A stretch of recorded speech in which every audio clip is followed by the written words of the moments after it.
တော်တွေကိုသွားပြီးတော့ຫນွေရာသီမှာရတဲ့အရွက်ကလေးတွေရှာပြီးတော့ဟင်းစားလေးຫນွေစားလေးတစ်ခွက်ချက်မယ်ပေါ့နော်။ဘာလေးတွေ့လဲဆိုတော့ဒိုင်းရင်ကောင်းရွက်နုလေးအညွန့်ကလေးတွေတွေ့ပါတယ်။ဒိုင်းရင်ကောင်းအညွန့်ကလေးတွေတွေ့လို့ခုခဲ့တယ်။ဒိုင်းရင်ကောင်းညွန့်ဆိုတာတောင်းရင်ကောင်းရွက်က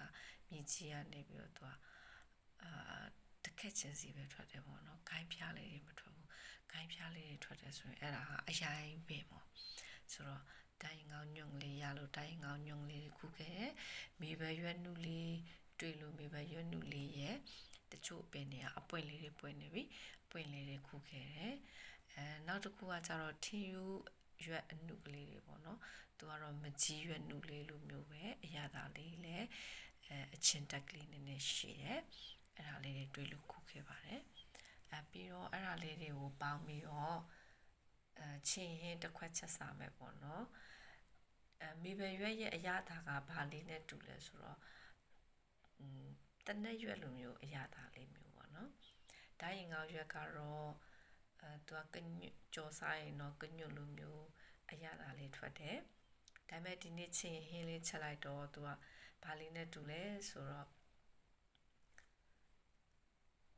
ဇရိယိုဟင်းချင်းဟင်းလိုမျိုးအရသာမျိုးထွက်တယ်သူပေတိ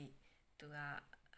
ထင်းယူရွက်ကလေးရဲ့အနံ့ကလေးနဲ့ဆိုတော့အနံ့မမွေးလေးနဲ့အနံ့မမွေးလေးနဲ့ပေါ့နော်စားချင်စရာလေးပါငရုတ်သီးစိမ်းလေးနည်းနည်းထည့်တယ်နောက်ပြီးတော့မကြီးမဲ့လေးပါလေးကားလေးထည့်ပြီးတော့ချင်းဟင်းချက်စားလိုက်ပါတယ်စိတ်ဝင်စားရဲဆိုရင်လည်း